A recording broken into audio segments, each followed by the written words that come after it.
역사서 강의 오늘 17번째인데요. 북이스라엘의 멸망입니다.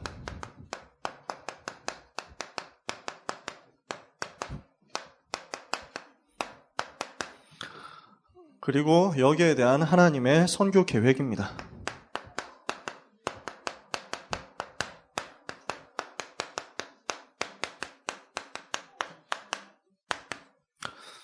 이스라엘 나라가 남쪽과 북쪽으로 나누어졌잖아요. 그리고 나서 이제 북왕국은 줄곧 우상숭배 계속했거든요. 계속 우상숭배하다가 마침내 한 200년 만에 멸망하는 일이 벌어졌는데 그게 오늘 우리가 읽은 본문의 이야기입니다.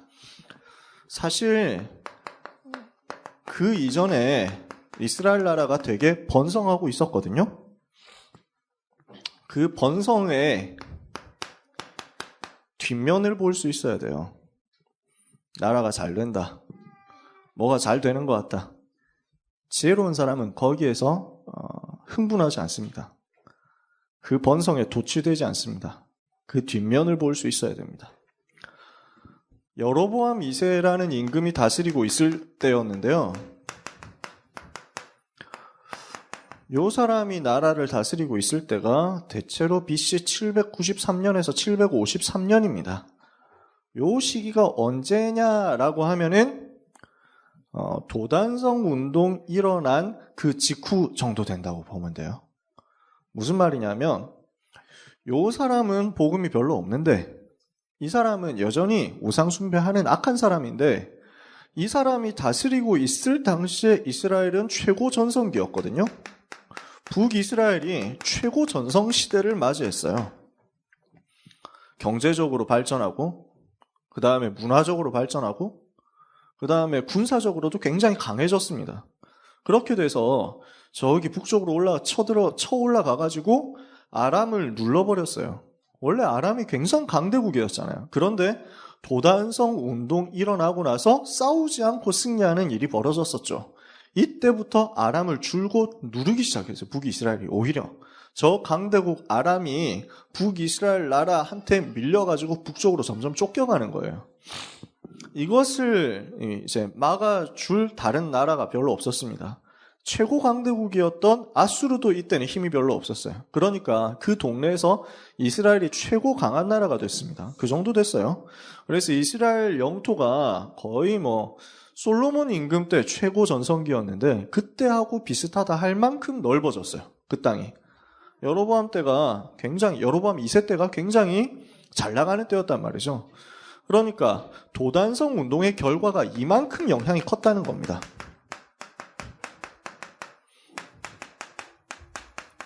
도단성 운동, 그러니까 엘리사가 사역하던 시절이 BC 848년에서 797년 이 정도 보거든요. 그러면은 BC 797년 이후 엘리사가 BC 797년쯤에 하나님의 부르심을 받고 갔는데 그 이후에 등장한 임금이 이 사람이에요. 요때 전성기였다는 말은 도단성 RUTC에서 세워진 제자들이 현장으로 곳곳에 흩어져서 복음 운동을 하고 있었다는 거죠. 제자 운동을, 말씀 운동을 펼치고 있었다는 거예요. 여기에서 나온 현장 운동 때문에 백성들의 영적인 분위기가 바뀌니까 왕들은 별로 여전히 복음이 없이 복음 희미한 채 거의 복음 전혀 없는 채 우상숭배 국가적 정책으로 계속 따라가고 있음에도 불구하고 하나님은 백성들의 영적 상태를 보고 이 나라를 잠깐 동안 축복해 주신 거예요. 우리는 그렇게 해석할 수 있습니다. 요때 전성기를 맞이했던 북이스라엘입니다. 그런데 그러면은 이 번성을 하게 됐을 때 하나님의 계획이구나, 축복의 계획이구나, 바르게 보고 이것을 지속할 수 있도록 해야 되는데 이제는 이 부분을 놓치게 되죠. 이 번성에 이렇게 나라가 잘 나가게 되고 이렇게 나라가 번성하게 된 것이 여호와 하나님이 축복하신 것이었다는 사실을 인정하지 않았다는 거예요. 자기가 잘나서 그렇게 됐구나라고 사람들은 착각하는 겁니다. 그러니까 응답으로 온 것인데 이 사람들은 응답 이후 착각에 빠졌습니다. 교만에 빠졌습니다. 자기가 잘나가지고 한 줄 알고 자기가 정치 잘해서 한 줄 알고 정치인들이 착각하고 경제인들이 자기가 돈 열심히 벌어서 잘 된 줄 착각하고 백성들이 우리나라가 잘 되는 거구나라고 착각하고 그러면서 복음을 떠나는 거예요. 이 복음 운동이 희미해지는 거예요. 결정적으로 이 축복을 하나님이 왜 주셨느냐? 우리를 통해서 주변 나라 살리는 선교하라고 하나님이 우리를 여기까지 인도하셨구나. 이렇게 봐야 되는데 못 보는 거죠. 그걸 가르쳐 주는 게 요나 사건이었잖아요. 요나가 엘리사의 제자였을 것이다 라고 사람들이 추측한단 말이에요. 엘리사 운동의 결과로 나온 제자가 요나였고 요나가 활동하던 당시가 요 시기였습니다. 그래서 절대 선교하러 안 가니까 하나님이 요나를 억지로 들어가지고 저 바벨론에 아수르에 선교하러 가라 이렇게 시켰던 거거든요. 아수르의 수도가 니느웨니까 거기에 선교하러 가라 이렇게 해가지고 절대 가기 싫은데 억지로 가서 선교하고 왔단 말이에요. 그만큼 그 시대 사람들이 선교에 대해서 눈을 열지 못했다는 거예요. 그러니까 여호와 하나님께 감사해야 되는데 별로 감사하지 않고, 그리고 시대가 흘러가면서 국가정책인 우상숭배 시스템에 동화돼가지고 다시 우상으로 돌아가 버리고 하나님이 주신 축복을 선교로 활용하지 않았다. 그렇게 되니까 어떻게 되겠습니까? 사실은 요 번성 자체가 무너지는 원인이 된 거예요. 이렇게 나라가 잘 되고 나라가 부강하고 백성들이 생활 수준이 높아지고 잘 살게 되는 그것이 오히려 더 문제가 됐어요. 복음을 붙잡지 않는 사람이 잘 나간다. 복음을 안 붙잡았는데 공부를 잘해요. 복음을 안 붙잡았는데 돈이 많아지고 사업이 성공하고, 복음 없는데 불구하고 승진하고 잘 되고, 이것이야말로 진짜 재앙입니다. 현장에서 우리는 이 부분을 봐야 됩니다. 그래서 이 시대의 사람들은 육신적으로는 잘 사는데 영적인 문제는 점점 생기기 시작했습니다. 영적인 문제가 점점 커진 거예요. 이 시대에 일어난 영적인 문제를 보고 지적한 사람이 호세아 선지자, 아모스 선지자입니다. 뭐라고 하느냐? 호세아 선지자 얘기하잖아요. 이 민족이 잘 나가니까 하나님 대신 다른 신에게 한눈 파는 거예요. 바람 피는 거예요. 이렇게 해서 여호와 하나님을 멀리하죠. 떠나죠. 필요 없다 생각하는 거예요. 그러면서 하나님의 사랑을 잊어버리고 하나님의 사랑을 거절하고 하나님의 말씀을 결정적으로 거절하는 게 이 백성 아니냐. 호세아가 그렇게 얘기하죠. 내 백성이 지식이 없음으로 망하는도다. 그렇게 얘기했어요. 아모스 선지자가 뭘 말했습니까? 현장에 영적인 문제가 가득하니까 저 윗사람들이 아랫사람들을 괴롭히는구나. 현장에 복음이 끊어지고 나니까 아랫사람들이 그러면 죄가 없느냐? 아랫사람들도 계속해서 타락하고 있구나. 현장의 정의와 공의가 끊어졌구나.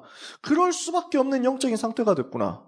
여기서 돌아와야 되지 않느냐? 말씀을 붙잡아야 되지 않느냐? 이거 가지고 지적했어요. 안 바뀌죠. 거절했습니다. 결국 이 영적 문제 가득한 현장, 멸망의 씨앗이 이미 뿌려져 있었다는 거예요. 요 최고 전성기를 맞이하고 나서 불과 30년 후에 나라가 완전히 멸망해서 없어지게 됩니다. 그래서 우리는 정말로 현장에서 주의해야 되는 게, 응답받은 이후에 하나님의 은혜를 더 감사하고 더 기억해야 되고요. 나라가 지금 번성하고 잘 나가고 있는 것 같으면 그때 우리는 더 하나님 앞에 서야 돼요. 진짜 그때 더 하나님의 은혜를 간구해야 됩니다. 그래서 지금 우리나라, 지금 우리 민족이 어떻게 되어가고 있느냐, 여기에 대해서 우리는 영적으로 좀 봐야 될 필요가 있고, 하나님 앞에 간구해야 될 필요성이 참 큽니다. 이 시대 문제를 두고 이 나라가 잘 나가는데 거의 역사상 최고 잘 나가는 때 아닙니까? 지금 한국이라는 나라가 생기고 나서 이만큼 강해진 적이 없었어요. 우리나라 역사 저희 불신자들 5,000년이라고 하는데 5,000년 되겠어요? 안 된다고 봐요, 저는. 암만 생각해도 한 3,000년 넘어가기 힘들 것 같은데, 부족국가 이런 거 다 합해가지고 5,000년이라고 칩시다. 자랑할 게 있냐? 우상숭배한 역사예요. 5,000년 우상숭배했던, 5,000년 귀신숭배했던 그 역사잖아요. 그 5,000년 흐름 속에서 복음이 들어온 게 지금 100년 좀 넘었죠.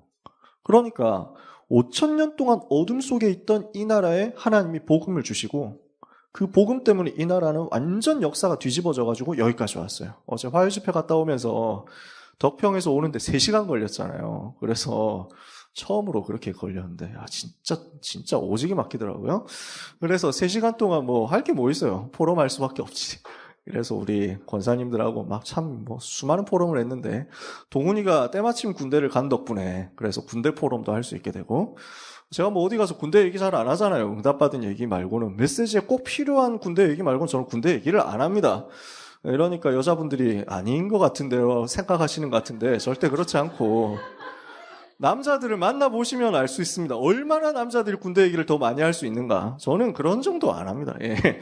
저는 막 군대에서 막 총 쐈던 얘기, 뭐 쐈던 얘기, 훈련했던 얘기 이런 거 절대 안 하잖아요. 뭐 울면서 건빵 먹었던 얘기 그런 거 안 합니다. 예. 기도하고 응답받은 얘기만 하지. 전도했던 얘기만 하지. 그래서 막 그나마 그 얘기도 설교할 때 메시지에 인용될 만하니까 하는 거지. 아니면 그것도 안 해요. 왜냐하면 여자분들 싫어하는 거 알기 때문에. 저는 항상 그렇습니다. 그 청년회 회장일 때, 제가 청년 회장일 때, 교회 청년회 안에서 법을 만들었다니까? 암묵적인 법을 만들었는데, 우리 청년회에서는 절대로 군대 얘기를 하지 마라. 막 이렇게. 왜냐? 우리 청년회는 자매들이 소중하기 때문에, 자매들을, 보호해야 된다. 이러면서, 여자들 싫어하는 얘기는 절대 하지 말 것, 뭐 이러면서 그랬거든요. 그래서 저도 꼭 다물고 있다가 우리 이제 동훈이가 군대를 간 덕분에 동훈이 엄마께서 이제 군대에 대해서 관심이 생기잖아요. 원래 다 그래요. 어쩔 수 없어요. 자기 자식 군대 가기 전까지는 단 하나도 관심 없다가 가면 이제 그때부터 아이고 군복 입은 사람들만 봐도 마음이 막 설레고 전에 북한에서 미사일 뭐 동해상으로 10발을 쐈든 100발을 쐈든 아무 관심 없는데 지금부터는 이제 관심 생겨요. 실제로 북한에서 핵실험하면은 동훈이는 아주 고생하게 됩니다. 여러분 찬열이 고생합니다. 그래서 북한을 놓고 기도 권사님 하고 계시죠? 우리 권사님 해야 됩니다. 북한에서 핵실험하는 순간 찬열이는 군복 입고 자야 됩니다. 전투화 신고 쉬어야 돼요. 쉴 때도 신발도 못 벗는다니까. 대기 상태. 제일 결정적인 문제는 뭐냐면 내일 모레 휴가 간다 이래가지고 너무 행복하게 준비하고 있는데 김정은이가 이래가지고 뭐 지진 뭐 이래가지고 막 핵을 준비했다고 합니다. 이 순간 진돗개 딱 걸리면서 휴가 다 잘리는 거예요. 이게 실제적인 문제입니다. 이것이 북한을 위해서 기도해야 될 현실적인 이유. 막 그래서 막 어제 차에서 그런 포럼하고 막 여러 가지 이야기를 3시간 동안 그래가지고 했는데. 그렇게 많은 얘기를 하는 가운데 또 막 한국의 역사 뭐 어디까지 뭐 때문에 이런 얘기가 나왔는지 모르겠는데 그런 얘기도 했다니까. 우리 조영주 권사님 그때 계셨잖아요 어제. 그래가지고 뭐 온갖 얘기를 다 했는데 뭐 우리가 일본한테 너무 괴롭힘을 당해가지고 막 그래가지고 제가 얘기를 그렇게 했거든요. 하나님의 은혜다. 우리가 일본 식민지 된 게 하나님의 은혜였다.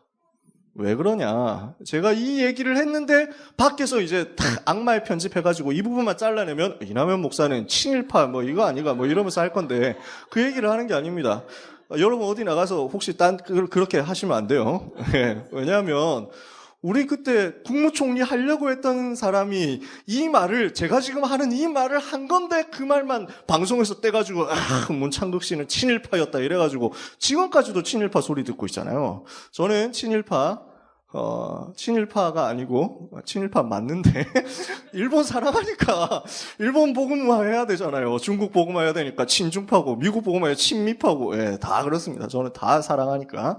근데 이제 막 그 일제시대를 미화하는 게 아니에요. 무슨 얘기냐면 그때 우리가 일본한테 식민지 되지 않았으면 그러면 우리나라 그 독립했겠냐? 안 그래요. 저 러시아한테 식민지 되든지 저 영국한테 식민지 되든지 어떻게든 됐습니다. 그때 그 나라 수준이 그랬다니까. 나라 수준이.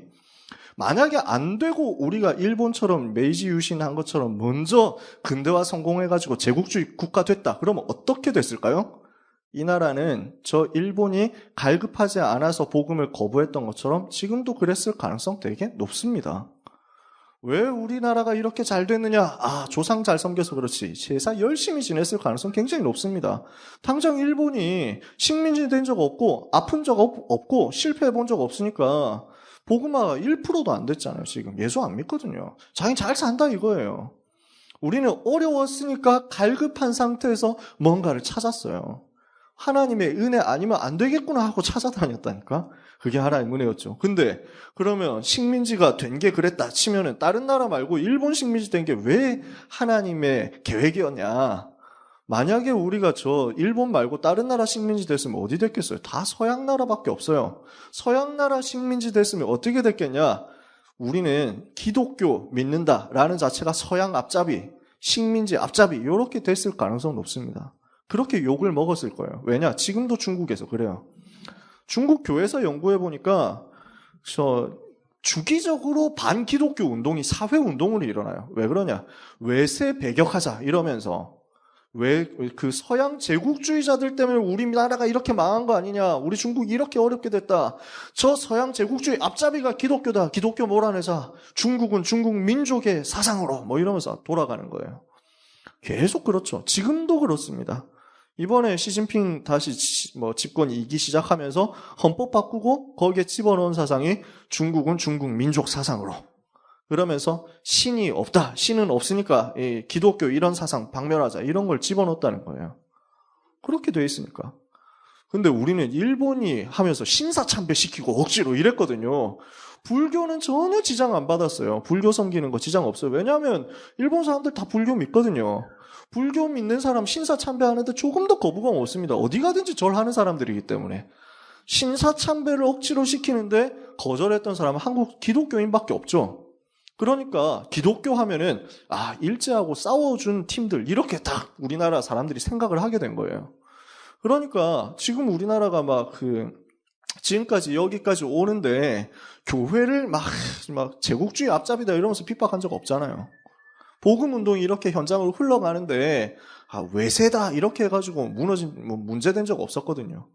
이 나라가 오히려 하나님의 은혜 아니면 안 되겠구나 하고 결단하도록 만들었던 게 그 역사 배경이었어요. 흐름이었어요. 그게 하나님의 은혜죠. 정말 감사해요. 우리나라 6.25 안 일어났으면 어떻게 됐을까요? 6.25 안 일어났으면 우리나라는 그냥 스무스하게 공산주의 국가 됐을 거예요. 왜? 그 시대 대부분 나라가 다 그랬으니까. 대부분 신생 독립국가들, 저 동남아시아나 아프리카나 뭐 이런데 새로 생긴 독립국가들은 거의 대부분 공산주의로 넘어갔습니다. 우리나라 독립한 다음에도 여론조사 해보니까 한 70%가 공산주의 해야 된다 얘기했습니다. 그랬었어요. 근데 6.25가 일어난 바람에 수많은 아픔이 있었고 피해가 있었지만 사람들이 알게 된 거예요. 공산주의가 저런 거였구나. 가는 데마다 인민재판 해가지고 사람을 축창으로 찔러 죽이고 서로 고발해가지고 죽이게 만들고 그러면서 예수 믿는 사람 다 죽이고 이렇게 했잖아요. 그럼 그 가운데 얼마나 많은 전도자들이 희생당했습니까? 순교했습니까? 그 덕분에 이 나라 교회가 순교의 피 위에 세워진 교회가 됐고 하나님의 은혜를 받는 교회가 됐고 동시에 이 백성들은 이 나라 남한 사람들은 공산주의라는 게 무서운 거구나. 하나님 없다는 사상이 무서운 거구나. 알게 됐어요. 그러면서 북한에 있었던 많은 지식인들이 많은 전문인 산업인들이 다 남한으로 도망쳐 나왔어요. 왜? 김일성이 정권 잡는다고 숙청해버렸으니까. 그렇게 하는 가운데 남한으로 도망쳐온 이 지식인 엘리트들 대부분이 거의 기독교인이었어요. 이러면서 기독교인 엘리트들이 작은 통계로는 10만 명, 많은 통계로는 100만 명이 남한에 내려와가지고 시작한 거예요. 이러니까 하나님께서 이 나라를 완전 바닥에서 일으키시는데 전부 하나님의 은혜가 있었던 거죠. 그게 역사의 흐름인데 그래서 여기까지 왔는데 근데 우리가 지금 하나님께 감사하지 않잖아요. 이 백성이. 전부 하나님의 은혜인데 감사하지 않고 우리가 여기까지 온 게 진짜 하나님의 은혜다. 이 생각을 이 땅의 세대들이 하지 않고 그럼 어떻게 되겠습니까? 지금이 우리가 하나님을 찾을 때고 지금이 우리가 하나님의 은혜를 간구할 때고 지금이 우리가 하나님의 은혜 속으로 들어가도록 우리 후대가 하나님의 은혜 속으로 들어가도록 정말로 간구해야 될 때라고 저는 생각합니다. 여러분 이 응답을 우리 모두가 이 저녁에 함께 받게 되었으면 좋겠습니다. 그래서 더욱 하나님의 은혜에 매달리는 우리가 되기를 바랍니다. 북이스라엘이 줄곧 멸망의 길로 가게 되는데요. 이 부분은 성경 읽어보면 간단하게 나오는 내용입니다. 여로보암 2세 이후에 있었던 일들이에요. 스가랴가 왕이 됐습니다. 스가랴 왕은 6달 다스렸는데 여로보암 2세 아들이거든요. 잘 나갔잖아요. 근데 문제 오기 시작하죠. 영적 문제 있었죠. 스가랴 왕은 6달 다스리다가 암살당합니다. 살해당해요. 그리고 살해당할 때까지 6개월 동안 역시 우상숭배 계속했죠. 그 살해한 사람이 왕이 됐습니다. 그 사람이 살룸입니다. 살룸 왕 한 달 다스리다가 자기도 살해당해요. 끊임없이 이렇습니다. 복음 없으면 이렇게 될 수밖에 없어요. 권력이라는 게 그렇잖아요. 이 살룸을 살해한 사람이 므나헴이라는 사람입니다. 이 사람이 왕이 됐습니다. 철권 통치를 했어요. 완전 독재를 했습니다. 그래서 자기가 군대를 일으켜서 반란을 일으키고 살룸을 죽이면서 자기 반란에 협조하지 않았던 여러 지역을 완전 멸망시켜 버렸어요. 자기 동족인데 자기 반란에 협조하지 않았다는 이유로 성을 함락시키고 거기 들어가가지고 사람들을 죽이고 산모의 배를 갈라서 태아까지 죽이고 이런 짓을 자행했습니다. 끔찍하죠. 요 짓을 하면서 통치를 철권으로 하니까 10년 다스렸어요. 이런 가운데 이때부터 아수르가 본격적으로 침략해 오기 시작합니다. 선교 대상이었는데 선교하지 않았던 결과 몇 년 지나지 않아가지고 현장에는 문제가 옵니다. 그 선교하지 않았던 강대국에 의해서 문제가 찾아와요. 그래서 므나헴 때 아수르 침략이 들어와가지고 본격적으로 포위하고 이렇게 하니까 무서워가지고 얼른 조공을 바치고 막대한 조공을 바치고 당연히 세금 엄청 걷었겠죠. 이렇게 막대한 조공을 바치고 겨우 일단 무마시켜놨습니다. 그때부터 계속 종노릇하는 거예요. 하나님 자녀가 불신자한테 종노릇하는 꼴 얼마나 안타깝습니까? 근데 현장이 그렇게 돼버린 거예요. 복음이 분명하지 않으면 불신자에게 노예되고 포로되고 속국되는 거죠. 이 사람 아들이 브가히야입니다. 얘도 2년 동안 다스렸는데 2년 만에 신하한테 살해당합니다. 그게 베가예요. 베가라는 사람이 와가지고 이 사람을 죽이고 자기가 왕이 됐습니다. 신하들과 함께 가다가 막 통째로 다 통째로 다 살해당했어요. 습격당해가지고 몇십 명이 함께 죽었어요. 그러는 가운데 베가라는 이 사람이 20년 동안 다스렸어요. 요렇게 하면서 이때 일어났던 일이 아수르가 들어와가지고 이제 북쪽 갈릴리 지방을 다 그냥 정복해버렸어요. 그러니까 다 뺏긴 거죠. 나라의 절반 이상을 아수르한테 빼앗깁니다. 이런 일이 있었어요. 그러면서 마침내 호세아라는 이 사람한테 살해당하게 됩니다. 이 사람이 북이스라엘의 마지막 왕이죠. 이 사람은 9년 동안 다스렸는데 역시 여호와 앞에서 범죄했지만 오늘 성경 읽은 본문에 보니까 그 전 왕들만큼 하지는 않았다. 죄를 지었지만 좀 덜 지었다라고 성경은 표현합니다. 그러면은 안 망합니까? 죄를 지었는데 덜 지으면 망하지 않습니까? 유명한 말이 있는데 50보 100보라는 말이 있죠. 여러분 들어보셨죠? 무슨 말입니까? 전쟁터에 나갔는데 군사가 두 명이 나갔는데 싸우는 게 너무 무서운 거예요. 이래서 둘이서 도망을 치기 시작했는데 한 명은 100걸음이나 도망을 쳤어요. 그걸 보고 50걸음 도망간 인간이 비겁한 놈아 뭐 이러면서 욕을 하면 됩니까? 안 됩니까? 안 되는 거예요. 지는 발이 느려서 50번밖에 못 갔던 거지. 똑같은 놈이거든요. 근데 사람들은 그렇게 착각합니다. 지금도 착각하는 거예요. 왜? 죄인인데, 다 똑같은 죄인인데 저거는 못된 놈이다 이렇게 손가락질 하잖아요. 저거는 사형시켜야 된다 이러면서 막 삿대질 하잖아요. 그걸 보고 율법이라고 하거든요. 복음 없으니까 어리석어지는 거예요. 하나님 앞에서 자기가 죄인이라는 사실을 모르는 거예요. 똑같이 범죄했고 똑같이 하나님 떠났고 완전 멸망 상태에 있는데 자기는 괜찮고 자기는 죄 없다는 식으로 행동하고 생각하고 다른 사람 평가하고 판단하고 이게 꽉 찼습니다. 어디 꽉 찼냐? 인터넷에 꽉 찼어요. 뭐 사건만 터지면 댓글로 욕하잖아요. 이래가지고 계속 욕하고 누군 잘못했고 이래가지고 막 자기는 욕 한 번도 안 한 것처럼 뭐 이래가지고 자기는 잘못 한 번도 안 한 것처럼 이래가지고 보면은 그 문제는 문제죠. 사건은 사건이란 말이에요. 예를 들어서 엊그저께는 연예인이 자기 키우는 개 누가 물려 죽었잖아요. 그러니까 또 이때는 들고 일어나가지고 못된 놈 그 연예인 자체가 나쁜 놈이다 이러면서 막 욕하고 엄청 하잖아요. 뭘 몰라서 그러냐? 자기가 죄인이라는 사실을 모릅니다. 이 땅 사람들이. 자기가 하나님 앞에서 범죄했다는 사실을 모릅니다. 그렇게 해가지고 전부 남을 평가하고 있습니다. 줄곧 요 길로 가는 거예요. 자기 번성에 취해가지고. 이게 지금 시대의 흐름이죠. 뒤집어야 됩니다. 호세아의 임금이 이렇게 됐는데요. 그러면서 9년 동안 있었던 일이 뭐냐? 나라 망하는 것을 막아야 되겠는데 못 막죠. 아수르 임금 살마네셀이라는 사람이 와가지고 막 공격을 하니까 여기에 거의 종처럼 돼가지고 계속 조공을 바쳤거든요. 여기서 어떻게 하면 빠져나올까 생각해보니 머리를 인본주의 딱 굴려보니까 저 남쪽의 강대국 애굽한테 도움을 요청하는 것밖에 없어요. 애굽에게 도움을 받아야 되겠다 생각하고 거기에 협상을 하면서 아수르에게 반항을 하려고 했다가 바로 발각됐어요. 이래서 아수르 군대 쳐들어와가지고 호세아를 일단 벌써 납치해서 체포해서 끌고 갑니다. 감옥에 가둬버려요. 그리고 왕이 없어진 이 이스라엘 나라를 두고 수도 사마리아를 3년 동안 포위합니다. 이렇게 해서 3년 만에 사마리아를 함락시키고 북이스라엘이 멸망당하게 됐습니다. 멸망당한 이스라엘에 살던 모든 백성들은 거의 대부분이 포로가 되어가지고 아수르로 끌려간 다음에 아수르 곳곳의 지방으로 흩어지게 되고 그리고 거기에서 정체성 잃어버리고 동화돼서 사라져버립니다. 그게 북이스라엘의 역사입니다. 안타깝고 암울하죠.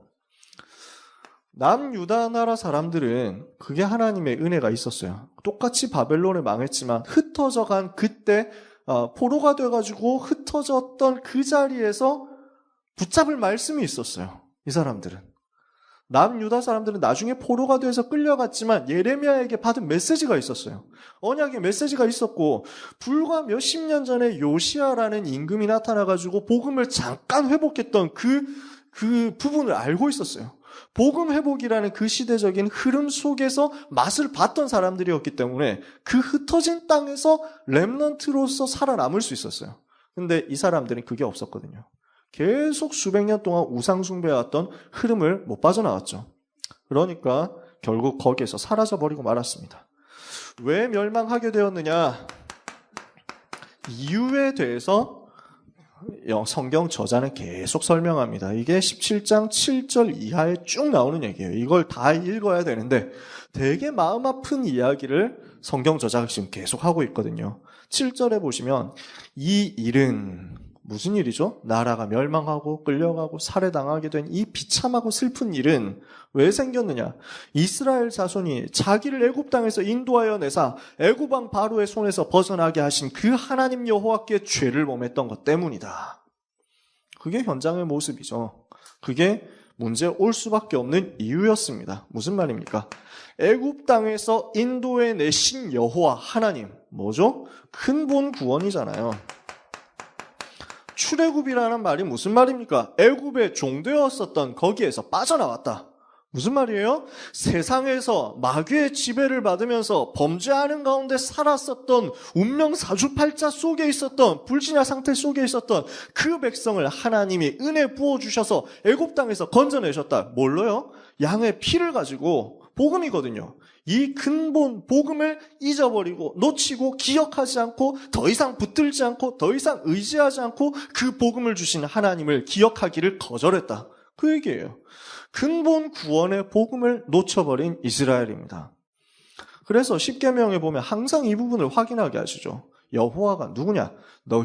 나는 너희를 애굽 땅 종되었던 곳에서 인도하여 낸 너희의 하나님 여호와니라 라고 하면서 설명해요. 무슨 말이냐? 근본 잊어버리지 말라는 거예요. 복음, 근본 절대 놓치지 말라는 거예요. 그리스도께서 나를 대신해서 십자가에서 피 흘려 죽으심으로 그리고 부활하심으로 죄와 사단과 지옥에서 나를 건져내셨다는 이 근본 복음이 하루라도 한시라도 우리 렘넌트에게서 떠나가지 않도록 하지 않으면 결국 이 문제 또 옵니다. 반드시 우리는 근본 복음 회복하는 쪽에 있어야 됩니다.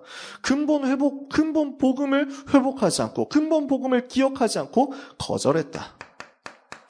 여호와 하나님께서 베푸시는 그 은혜의 구원을 기억하지 않고 거절했다. 복음이 각인되지 않고 후대에게 전달되지 않고 가면 갈수록 희미해졌다. 그러면은 번성하는 것 같은데 요 문제예요. 우리가 지금 종교개혁 500주년 맞이했잖아요. 딱 어떻게 되어가고 있냐? 근본 구원에 대한 내용은 빼놓고 개혁을 말합니다. 한국 세계교회 전부 다가 지금 어떻게 돼버렸느냐? 완전 무너졌다니까요. 개혁에 대한 감각을 잃어버렸어요. 개혁이 뭔지 완전 놓쳐버렸어요. 복음으로 돌아가자 이래야 될 것인데 우리가 이제 평화를 얘기해야 된다 이럽니다. 복음으로 돌아가자 이래야 되는데 너무 돈 밝히는 게 문제다 이렇게 얘기합니다. 너무 막 이렇게 도덕적, 윤리적으로 무너졌다. 이거 회복하자 이럽니다. 하도 엉뚱한 소리 하니까 어제 류 목사님이 전도제자 메시지에서 우리는 500주년 이런 거 할 필요 없다 이래가지고 막 그러시더라고요. 왜냐하면 너무 500주년이다 하면서 뭐 이것저것 하는데 다 쓸데없는 것만 해요. 진짜로. 거의 99% 쓸데없는 것만 하고 있습니다. 왜 1%는 남겨뒀냐? 제가 다 안 봤거든요. 혹시 제가 안 본 것 중에 복음 회복하자 하는 말이 있을까봐 남겨놨어요. 근데 99% 없어요. 제가 본 것 중에서 종교개혁 합시다. 종교개혁 이 의미를 기억합시다 하는 인간들 중에서 복음 회복하자 하는 인간들이 없어요. 진짜로.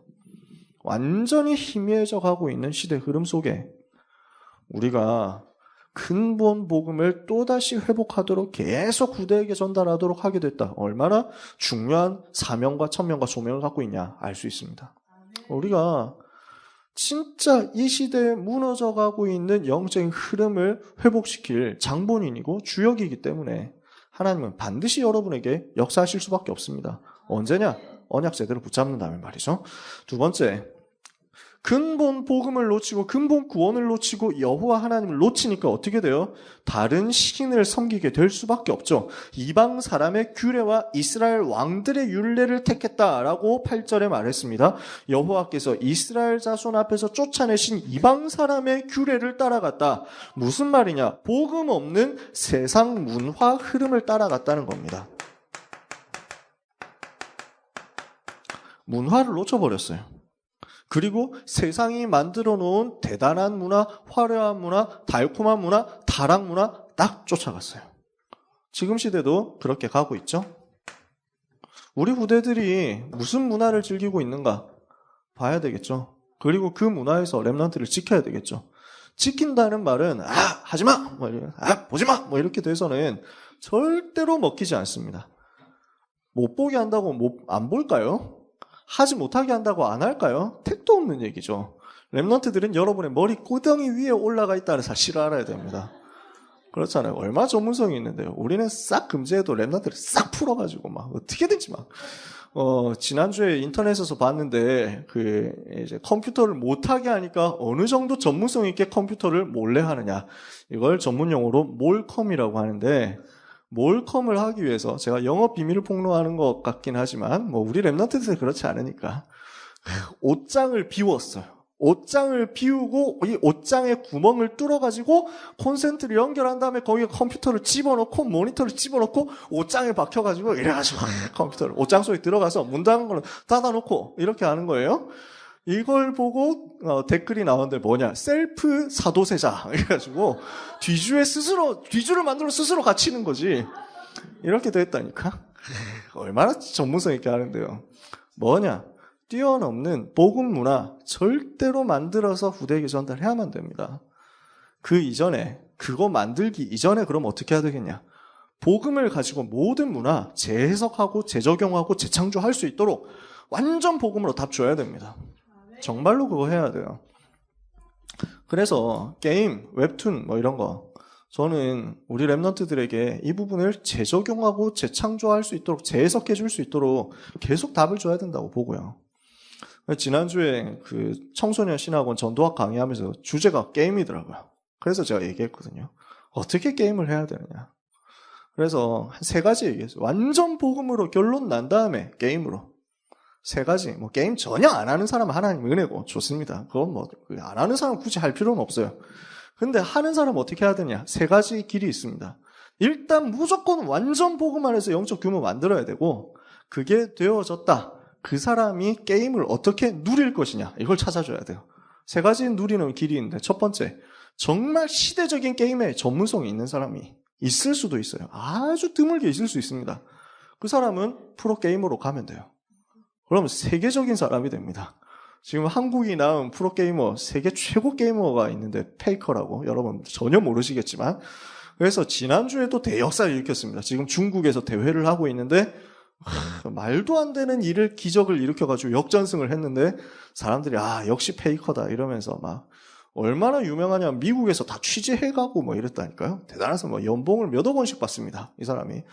보면은 얼굴도 비리비리하게 좀 하고 몸도 비리비리하고 별거 없는 것 같은데 세계 최고 이래가지고 막 대접받고 사람들이 전부 다 회개하는 거예요. 지금까지 좀 이번 시즌에 약간 부진해가지고 조금 성적이 안 좋은 채 예선을 통과했거든. 이래가지고 이제는 끝난 거 아니냐. 이제 페이커도 한물 갔다. 뭐 이러면서 얘기하는데 사람들이 이 경기를 보고 나서 줄줄이 회개를 하는데 다시는 그분을 의심하지 않겠습니다. 이러면서 지금까지 그 의심했던 거 회개합니다. 싹 다 막 고백하고 신앙 고백하고 난리 났다니까요. 이럴 수 있음. 그래서 여러분 자녀가 게임을 한다라고 했을 때 굉장히 뛰어난 시대적인 게임 실력이 있다라고 하면은 소개를 해주십시오. 저한테. 그러면은 제가 보고 판단을 해서 됐고 공부해라 얘기를 하겠습니다. 왜냐하면 여러분 자녀 중에서 그런 프로게이머 나올 확률은 거의 0%에 가깝습니다. 예, 보통 실력으로 되는 게 아니거든요. 그거는 진짜 막 사람이 이걸 뭐 설명해도 여러분들 못 알아들으실 거니까 제가 더 이상 설명 안 하겠습니다만 인간의 수준을 넘어서서 진짜 대단해요. 얘네들 게임하는 거는.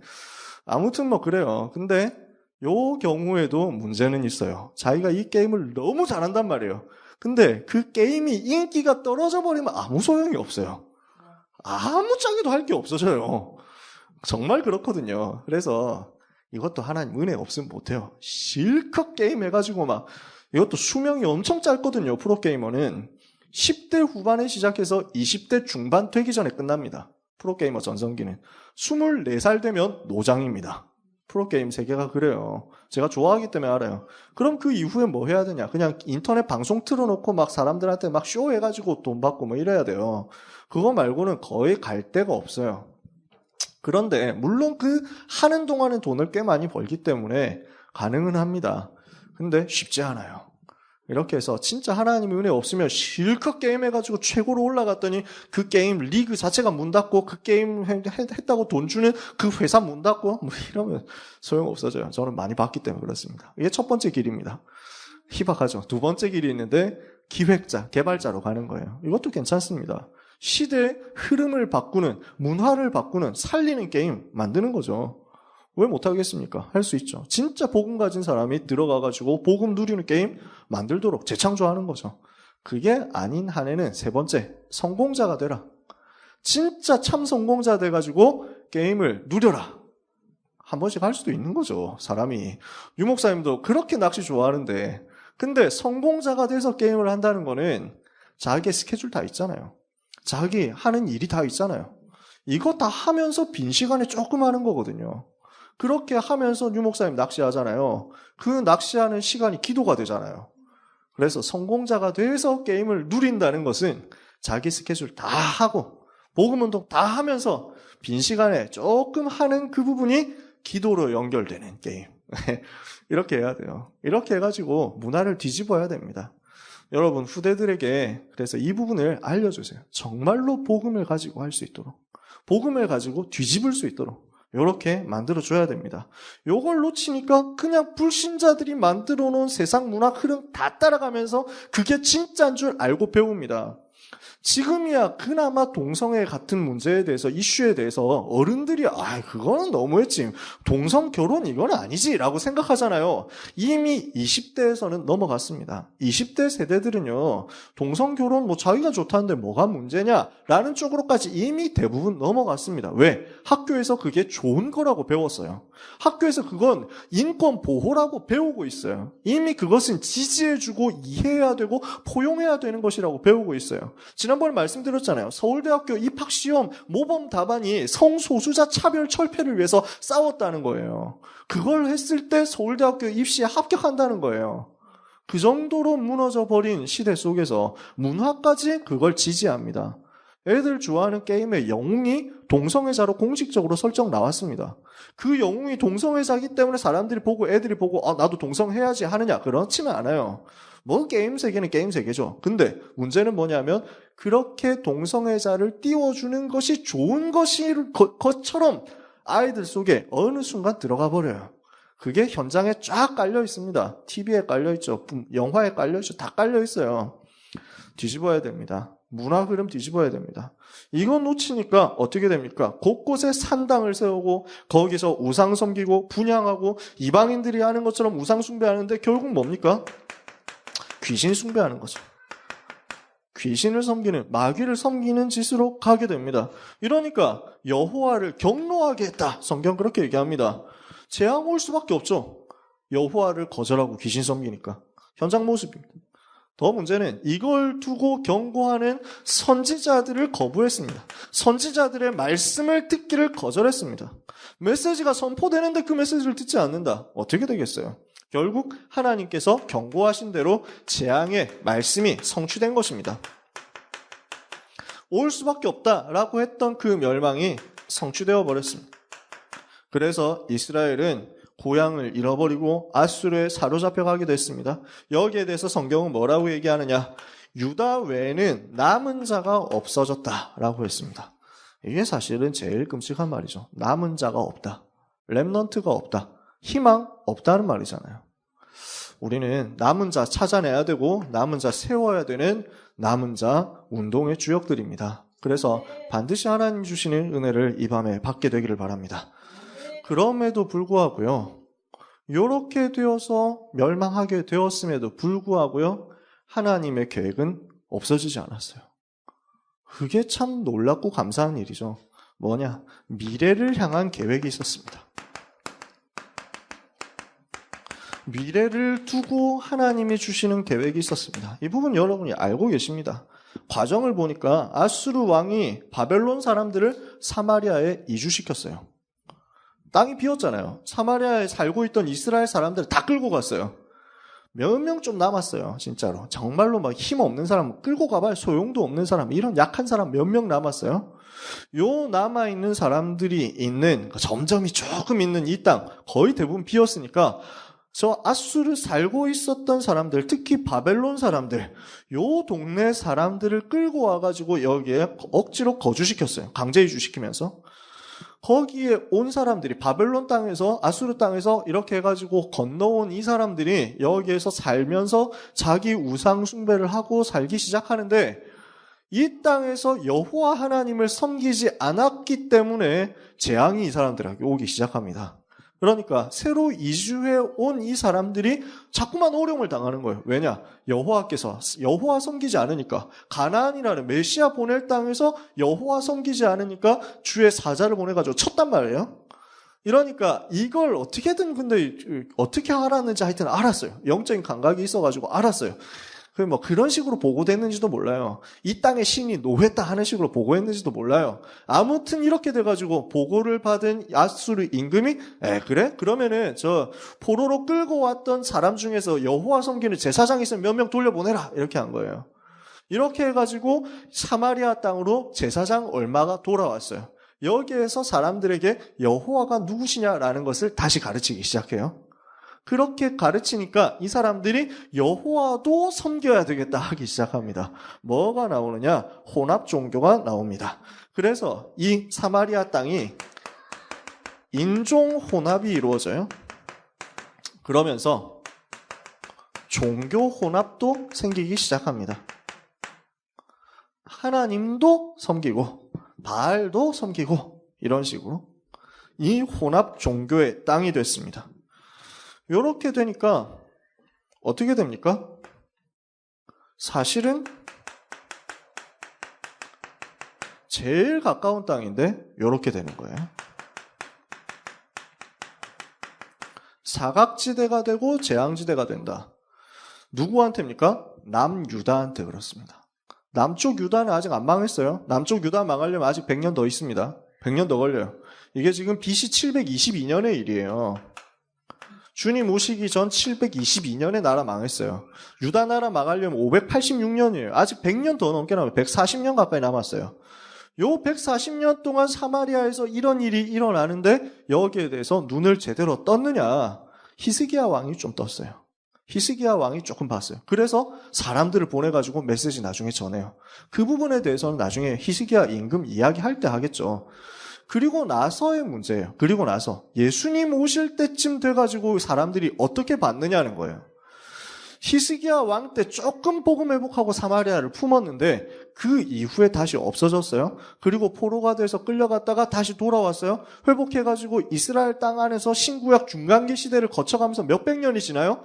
어떻게 사람들이, 유대인들이 생각했느냐, 남쪽 유다 사람들이 어떻게 생각했느냐, 이 부분을 영적인 눈으로 못 본 거예요. 인종 혼합됐다는 사실이 우리 민족의 아픔이구나, 이렇게 보지 않고 들어온 놈들이라고 본 거예요. 언약을 놓치고 감히 다른 인종하고 혼합이 되냐, 어떻게 그럴 수 있냐, 혼혈들 더럽다, 이렇게 해가지고 꺼려하게 된 거죠. 현장을 영적인 눈으로 봐야 되는데 영적인 눈으로 못 봤어요. 뭘로 봤냐? 율법의 눈으로 본 거예요. 그러니까 복음을 전해줘야 되는데 율법의 눈으로 보니까 왜 인종 혼합을 했냐? 결혼을 아무하고나 하다니 못된 놈들이다. 더러운 놈들이다. 격렬해버렸어요. 이게 현장의 모습이었습니다. 진짜 아픔을 겪었던 그 사람들을 안아주지 않고 거부했죠. 거절했죠. 우리나라도 똑같습니다. 욕할 거 못 돼요. 악한 말인데, 여러분도 어쩌 들어보셨을 거예요. 청나라 그때 쳐들어와가지고 병자호란 때 끝나고 나서 인조임금 항복하고 막 되게 많은 일들이 있었잖아요. 이러면서 청나라에서 처녀들 끌고 갔죠. 이 끌고 갔던 처녀들이, 끌려갔던 처녀들이 어떻게 해가지고 겨우 귀환을 했는데 이 사람들을 안 품어줬잖아요. 더럽다고. 이미 정절을 잃었다고, 저 사람들을. 그래서 환향녀라고 했잖아요. 고향으로 돌아온 여자들. 이렇게 해가지고 경멸하고 비웃고 이러니까 막 사람들 자살하고 이랬잖아요. 그게 지금까지 욕으로 남았잖아요. 참 안타까운 일이거든요. 그렇게 사람들이 악해요. 복음의 눈으로 못 보는 거예요. 율법의 눈으로 보고 경멸하고 저주하고 조롱하고 근처로 가지도 않았잖아요. 결국 사각지대 되고 재앙지대 돼가지고 계속해서 어려움 온 겁니다. 그랬던 재앙의 흐름을 끊게 되잖아요. 누가 끊었습니까? 전도자들이 가가지고 끊었죠. 그 역사가 일어난 겁니다. 무슨 말이냐? 요 일이 있었던 후에 700년이 지났어요. 700년 후에 복음이 그 땅에 들어간 거예요. 정확하게 말해서 예수님이 오셔서 공생애를 활동하실 그때가 BC AD 30년 전입니다. 그래서 정확하게 따지면 AD 한 27년쯤 돼요. 대충 따졌을 때. 그러니까 무슨 말이냐? 정확하게 700년 넘게 걸린 거예요. 이거 회복하는데, 이 땅 회복하는데. 어떻게 회복합니까? 재앙을 끊는 회복의 전도, 선교, 역사가 일어났는데 제일 먼저 여기를 파고든 것이 예수님이었잖아요. 요한복음 4장 1절에서 42절. 사마리아 땅으로 직접 들어갔어요. 뭐냐? 이게 지금 예수님이 그냥 하신 게 아니에요. 700년 동안 내려왔었던 이 재앙의 흐름을 끊는 것이다. 이렇게 하고 예수님 그 자리에 들어갔어요. 그죠? 700년 동안 계속되어 왔었던, 복음 놓쳤었던 그 아픔과 재앙과 저주와 슬픔의 땅, 그 부분을 회복하러 들어가는 것이다. 그냥 단순하게 물 달라 한 게 아닙니다. 700년의 저주를 끊는 사건이었어요. 이렇게 해가지고 사마리아 땅 들어가가지고 복음 전하시잖아요. 온 성, 수가성 사람들이 다 복음 들었잖아요. 이 여자 한 명으로부터 시작해가지고. 이런 재앙 막는 역사가 일어났습니다. 그리고 주님께서 승천하시면서 부탁하셨어요.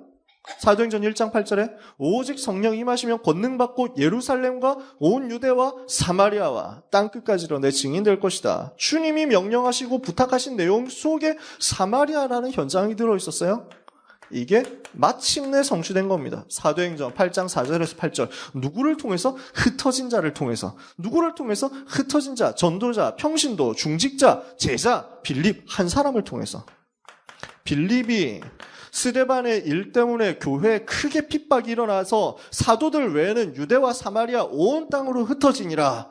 흩어진 자 중에 전도자 빌립이 들어가서 사마리아에 들어가 그리스도를 백성에게 전파하니 무리가 그의 말을 듣고 일심으로 그가 하는 말을 따랐다. 그렇게 되니까 어떻게 됩니까? 더러운 귀신이 크게 소리를 지르며 나가고 많은 중풍병자가 못 걷게 된 사람이 나으니 그 성에 큰 기쁨이 있더라. 뭐 한 것이냐? 700년 만에 땅을 회복한 거예요. 저주에서 이 사람들을 건져낸 거예요. 놀라운 사역이죠. 그런데 조금 더 생각해 보면요. 700년 만의 일도 아니에요. 언제부터냐? 1000년 만의 일이다, 거의. 어떻게 그렇게 되죠? 여로보암 때 나라 갈라졌잖아요.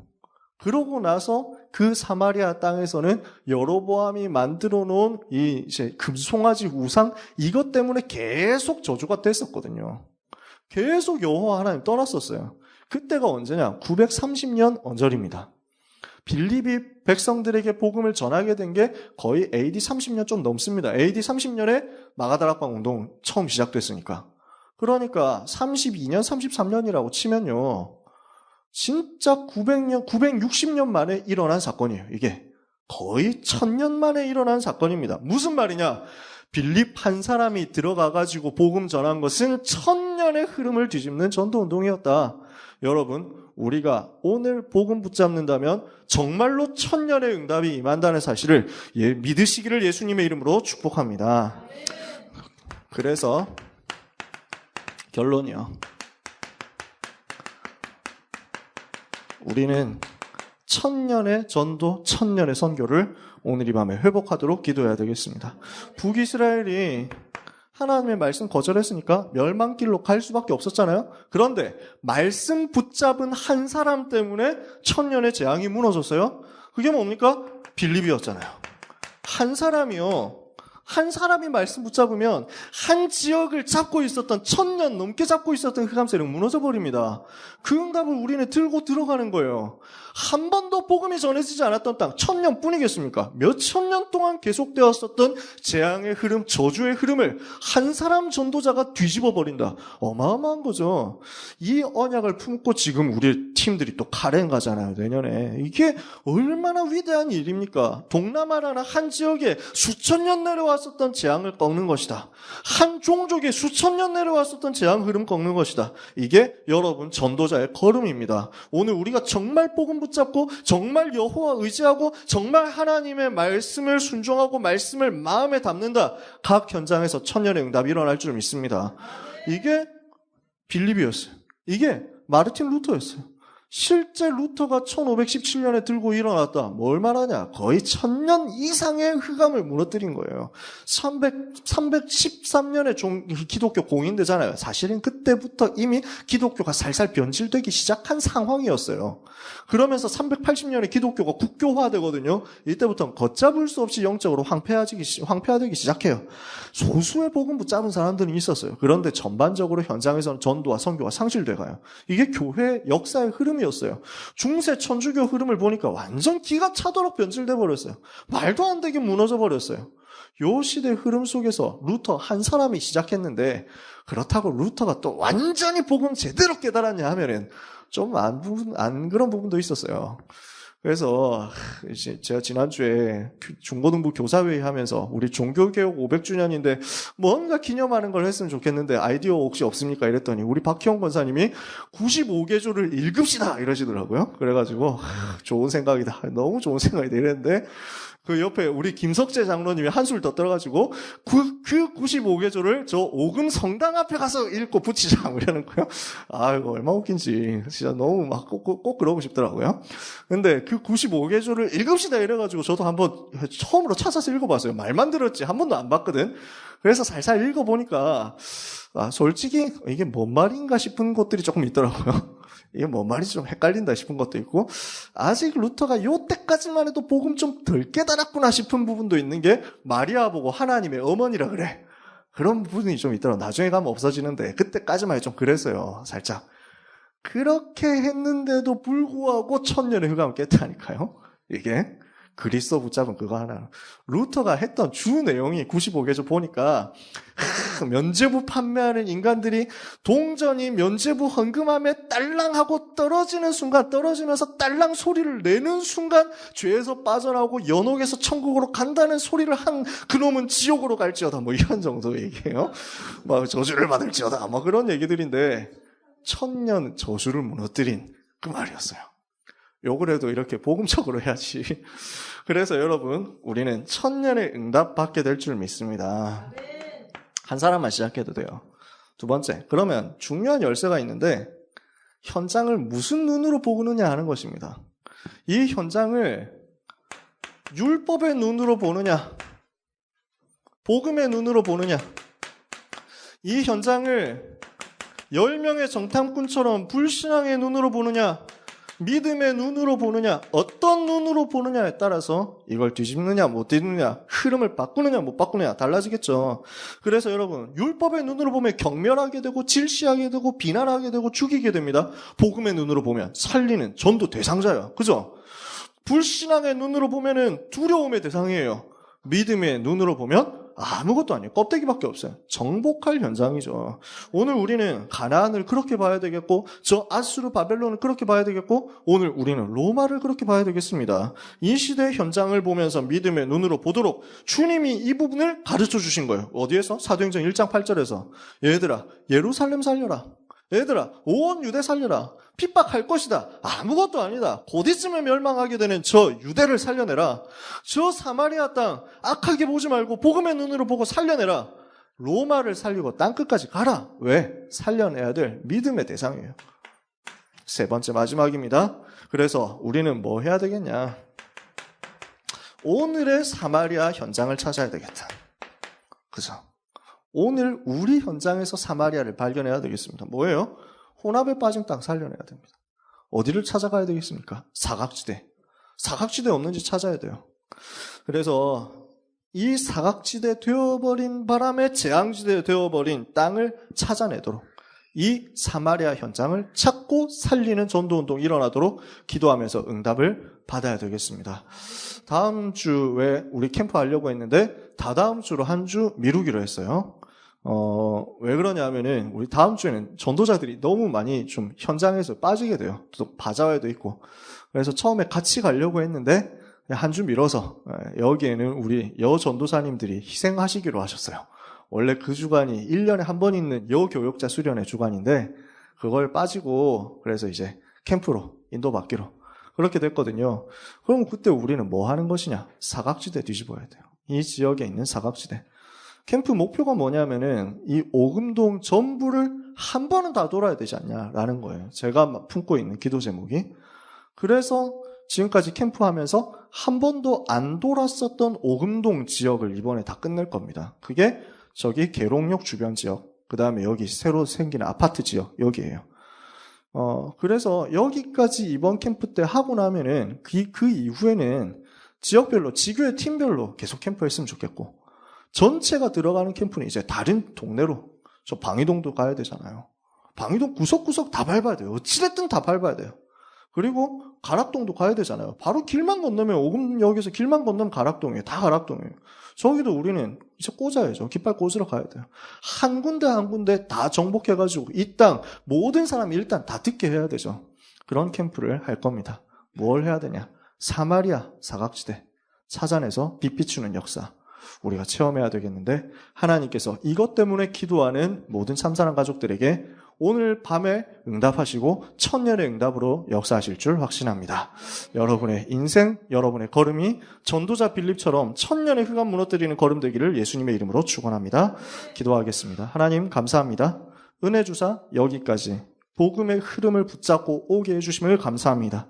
우리 주변에 멸망당할 수밖에 없도록 무너진 사마리아 같은 사각지대, 재앙지대 살리는 캠프의 역사 일어나게 하여 주옵시고, 이 자리에 있는 전도자 한 사람 한 사람이 빌립같이 전도자로서 말씀의 흐름을 따라가며 말씀에 민감하게 반응하여 그 성취를 보고 천년의 응답을 받도록 역사하여 주옵소서.